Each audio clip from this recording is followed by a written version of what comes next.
So இந்த video பார்த்துட்டு இருக்க ஒவ்வொரு பர்சனும் should know the value of minimalism அப்படின்னா என்ன, எங்களுக்கு அதை பற்றி ஐடியா சுத்தமாக இல்லையே அப்படின்ட்டு ஒரு சில பேர் கண்டிப்பாக கொஸ்டின் ரைஸ் பண்ணுவீங்க. ஸோ அவங்களுக்கு மினிமலிசம்னா என்ன அப்படின்னு பார்த்தீங்கன்னா, சிம்பிளாக சொல்லணும்னா தட் இஸ் கால்டு ஒரு மெட்டீரியலிஸ்டிக்கான ஒரு பர்சனாக இல்லாமல் எனக்கு என்ன தேவையோ, என்ன மாதிரி பொருட்கள் வந்து எனக்கு யூஸ்ஃபுல்லாக இருக்க போகுதோ அதை மட்டும் பயன்படுத்திக்கிட்டு ஒரு ஃபுல்ஃபில்டான லைஃப்பை வாழ்கிறது தான் மினிமலிஸ்டிக் லைஃப் அப்படின்னு சொல்லுவாங்க. ஸோ வந்து இந்த வீடியோவில் அந்த மினிமலிசம் சார்ந்த விஷயங்களோட வேல்யூ என்ன அப்படிங்கிறத பற்றி நான் உங்களுக்கு எக்ஸ்பிளைன் பண்ண போகிறேன். அப்படின்னு வரைக்கும் வீடியோ ஃபுல்லாக பாருங்கள். அண்ட் அதுக்கு முன்னாடி நம்ம சேனல் நீங்கள் ஃபஸ்ட் டைம் வந்திருக்கீங்கன்னா it is a kind of ஒரு செல்ஃப் டெவலப்மெண்ட் சேனல், மறக்காமல் சப்ஸ்கிரைப் பண்ணிக்கோங்க.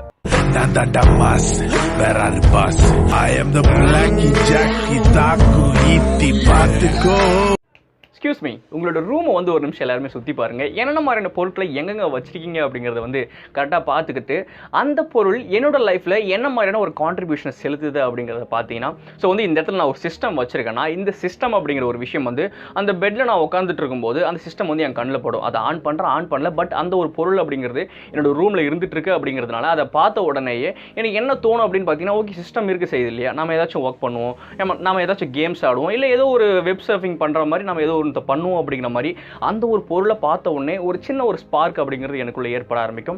இந்த இடத்துல ஒரு மியூசிக் சிஸ்டம் நான் வச்சிருக்கேன்னா அது சும்மா தான் இருந்துட்டு இருக்கும், பட் அதை பார்க்கும்போது அதை நம்ம யூஸ் பண்ணிக்கலாமே, அதை பாட்டு ஏதாச்சும் கேட்கலாமா அப்படிங்கிற மாதிரி அதை பற்றின சிந்தனை அப்படிங்கிறது நம்ம ரூமில் என்ன பொருள் இருக்கோ அது நமக்குள்ளே ஊக்குவிக்கிறதுக்கு சான்சஸ் ரொம்ப அதிகமாக இருந்துட்டு இருக்கு. ஸோ இதை பற்றி தான் என்ன சொல்லுவாங்க அப்படின்னு பார்த்தீங்கன்னா, that is called decluttering your things அப்படின்னு சொல்லுவாங்க.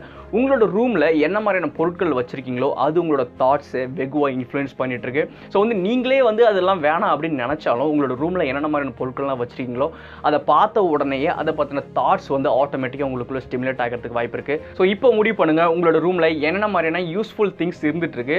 ஸோ வந்து அன்வான்டான திங்ஸ் ஏதாச்சும் இருந்துச்சுன்னா டீக்ளட்டர் பண்ணிவிடுங்க. இதெல்லாம் எனக்கு தேவையில்லை, இதனால் எனக்கு ரொம்ப டிஸ்ட்ராக்ஷன் இருந்துட்டு இருக்கு அப்படிங்கிறத நீங்கள் ஃபீல் பண்ணிங்கன்னா கண்டிப்பாக உங்களோட ரூமை விட்டு விலக்கி வச்சுருங்க. ஸோ அந்த மாதிரி பண்ணும்போது செகண்ட் விஷயம் என்ன ஆகும் அப்படின்னு பார்த்தீங்கன்னா, ரீஃபோக்கஸிங் அப்படிங்கிற ஒரு விஷயம் வந்து உங்களுக்குள்ள ஸ்டிமுலேட் ஆகிறதுக்கு வாய்ப்பு இருக்குது. ஸோ வந்து உங்களோட டிஸ்ட்ராக்ட் பண்ணக்கூடிய விஷயங்கள் உங்களோட ரூமில் இல்லை அப்படின்னு தெரிஞ்ச உடனேயே நீங்கள் வேற ஏதாச்சும் நம்ம ஆக்கப்பூர்வமாக செய்யலாமா அப்படிங்கிறத திங்க் பண்ண ஆரம்பிப்பீங்க. ஸோ அந்த மாதிரியான விஷயங்கள் என்ன பண்ணும் அப்படின்னு பார்த்தீங்கன்னா, உங்களோட லைஃப்பை பற்றி நிறைய வந்து ஃபோக்கஸ் பண்ண வைக்கும். நமக்கு தேவையானது என்ன, நம்மளோட லைஃப் எதை நோக்கி போயிட்டுருக்கு அப்படிங்கிற மாதிரி உங்களை வந்து கரெக்டாக சிந்திக்க வச்சு நீங்கள் கரெக்டான பாதையில் போகிறதுக்கான ஒரு தெளிவை வந்து உங்களுக்கு ஏற்படுத்துறதுக்கு வாய்ப்பு இருக்குது. ஸோ வந்து உங்களோட ரூமில் அன்வான்ட் மெட்டீரியல்ஸ் ஏதாச்சும் வச்சுருந்தீங்கன்னா, உங்களை டிஸ்ட்ராக்ட் பண்ணக்கூடிய பொருட்கள் ஏதாச்சும் வச்சுருந்தீங்கன்னா இப்போவே தூக்கி தூரம் போட்டுருங்க. ஓகேங்களா? அண்ட் இன்னொரு விஷயம் என்னன்னா, உங்களோட ரூமில் லெஸ் ஸ்டஃப் தான் இருந்துட்டு இருக்கு, அன்வான்ட் மெட்டீரியல்ஸ் நான் எதுவுமே வாங்கி வைக்கலன்னா உங்கள் கையில் மோர் மணி அப்படிங்கிற ஒரு விஷயம் வந்து இருக்க செய்யும். ஸோ வந்து நீங்களே திங்க் பண்ணி பாருங்கள். இப்போ வந்து எனக்கு ஒரு மொபைல் ஃபோன் நான் வாங்கணும் அப்படின்னு ஆசைப்படுறேன்னா அந்த மொபைல் ஃபோனோட ஸ்பெக்ஸ் என்ன, அந்த மொபைல் ஃபோனை நான் எப்படிலாம் பயன்படுத்த போகிறேன் அப்படிங்கிறத ஃபஸ்ட் நான் திங்க் பண்ணணும். ஓகேங்களா? ஸோ வந்து இப்போ என்னோட மொபைல் ஃபோனோட செயல்பாடு என்ன, நான் வந்து வீடியோ கேப்சர் பண்ண போகிறேன், இல்லை வந்து யூடியூப் வந்து பார்த்துட்டு இருப்பேன், இல்லை வந்து ஏதாச்சும் வெப் சர்ஃபிங் பண்ணிட்டு இருப்பேன். ஸோ மிஞ்சி போனால் ஒரு 4-5 விஷயங்கள் தான் அந்த ஒரு மொபைல் ஃபோனை நான் பண்ண போகிறேன். அப்படிங்கிறதுனால ஒரு 10,000 to 15,000 ஒரு ஃபோன் வாங்கணும்னா கண்டிப்பாக எனக்கு தேவையான விஷயங்களை வந்து நான் பண்ணிக்கிறதுக்கு ரொம்ப யூஸ்ஃபுல்லாக இருந்துட்டு இருக்கோம். அதை விட்டுட்டு எனக்கு தேவையில்லாத 40,000 50,000 அப்படிங்கிற மாதிரி நிறைய தேவையில்லாத அன்வான்ட் விஷயங்கள் இருக்கக்கூடிய ஒரு மொபைல் ஃபோனை நான் வாங்குறதுனால அதிகமாக நான் பயன்படுத்த போகிறதும் கிடையாது. அதனால என்னோட பணமும் வந்து வீணாக போகுது அப்படிங்கிறத கண்டிப்பாக நான் தெரிஞ்சுட்டாகணும், நீங்களும் வந்து அதை பற்றி புரிஞ்சுட்டாகணும். ஓகேங்களா? ஸோ வந்து நீங்கள் எந்த ஒரு பொருளை வாங்குறதா இருந்தாலும் அதோட பயன்பாடு எப்படி இருந்துட்டு இருக்கு, நான் அதை வந்து எப்படி பயன்படுத்த போகிறேன், அது எனக்கு எப்படி ஹெல்ப்ஃபுல்லாக இருக்க போகுது அப்படிங்கிறத வந்து கரெக்டாக திங்க் பண்ணி நீங்கள் வந்து வாங்கினீங்கன்னா கண்டிப்பாக நிறைய மணி வந்து நீங்கள் சேவ் பண்ண முடியும். உங்களோட ரூம்லேயாவது ஒரு தேவையில்லாத பொருளாக இருந்துட்டு இருக்காது, ஆஸ் வெல் அஸ் நீங்கள் நிறைய பணத்தை சேவ் பண்ண முடியும். ஓகேங்களா? அண்ட் இன்னொரு விஷயம் வந்து நீங்கள் அந்த பணத்தை சேவ் பண்ணுறீங்க அப்படிங்கிறதுனால நிறைய டைமை சேவ் பண்ண முடியும். எப்படின்னு கேட்டிங்கன்னா, உங்களுக்கு வந்து நிறைய எக்ஸ்பெக்டேஷன்ஸ் கிடையாது, நான் வந்து விலை வசதியான ஒரு பொருளை வாங்கணும் அப்படிங்கிற ஒரு அர்ஜ் ஒரு உந்துதல் அப்படிங்கிறது இல்லை. அப்படிங்கிறதுனால நான் வந்து அதிகமாக பணத்தை தேடி ஓட வேண்டிய ஒரு அவசியம் கிடையாது. ஸோ அந்த மாதிரியான தருணத்தில் ஒரு ரிலாக்ஸான ஒரு மைண்ட் செட்டில் நான் இருக்கிறதுக்கு வாய்ப்பு இருக்குது. ஸோ வந்து என்னோட டைம் அப்படிங்கிறது வெகுவாக சேவ் பண்ணப்படும். அந்த ஒரு டைமை நான் சேவ் பண்ணுறேன் அப்படிங்கிறதுனால என்னோட எனர்ஜியும் வந்து வெகுவாக சேவ் ஆகிறதுக்கு வாய்ப்பு இருக்குது. ஏன்னா எனக்குள்ள எந்த ஒரு அர்ஜுமே கிடையாது. நான் வந்து ஓடி நான் ஒரு ஐஃபோன் வாங்கணும் அப்படின்னு ஆசைப்பட்டேன்னா அது ஒரு 1 லட்ச ரூபா இருக்குன்னா அந்த 1 லட்ச ரூபா நான் சேர்க்கறதுக்கு நிறைய டைமை ஸ்பெண்ட் பண்ண வேண்டியிருக்கும், நிறைய எனர்ஜி ஸ்பெண்ட் பண்ண வேண்டியிருக்கும். பட் அந்த 1 லட்ச ரூபாய்க்கு அந்த ஃபோனை வாங்குறதுனால எனக்கு என்ன பயன்பாடு அப்படின்னு கேட்டிங்கன்னா, மிஞ்சி போனால் ஒரு மாதம் வச்சு பந்தாவாக எல்லாருக்கிட்டுமே சீன் போட்டுட்ருப்பேன், அவ்வளோதான். அதுக்கப்புறம் வந்து ஒரு நார்மலான ஒரு கேஷுவலான யூசேஜுக்கு போய் 1 லட்ச ரூபா செலவு பண்ணி என்னோட டைமை ஸ்பெண்ட் பண்ணி நிறைய அன்வான்டான ஒரு திங்கை வந்து நான் பண்ணுறதுக்கு வாய்ப்புகள் ரொம்ப அதிகமாக இருந்துட்டு இருக்கு. ஸோ இந்த மாதிரியான விஷயங்கள் வந்து நிறைய நீங்கள் திங்க் பண்ணி பார்க்கணும். எது வந்து எனக்கு பயன்பட போகுது, எது வந்து எனக்கு பயன்பட போகிறது கிடையாது.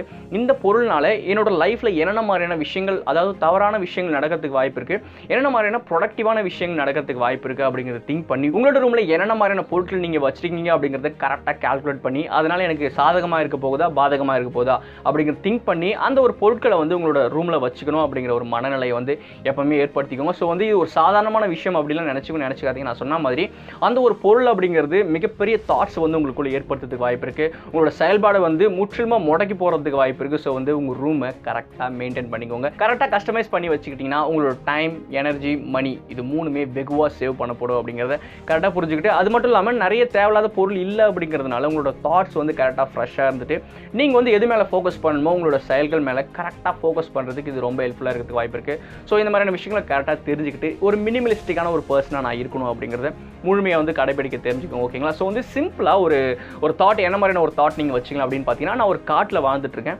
அந்த காட்டில் நான் வாழ்ந்துட்டு இருக்கும்போது எனக்கு என்னென்ன மாதிரியான விஷயங்கள் தேவைப்பட்டால் போதும், எனக்கு வந்து மொபைல் ஃபோன்லாம் தேவையில்லை, அந்த இடத்துல தேவையில்லாமல் நான் யூஸ் பண்ண போகிறது கிடையாது, எனக்கு வந்து அன்வான்ட் கேஜெட்ஸ்லாம் அந்த இடத்துல இருக்க போகிறது கிடையாது.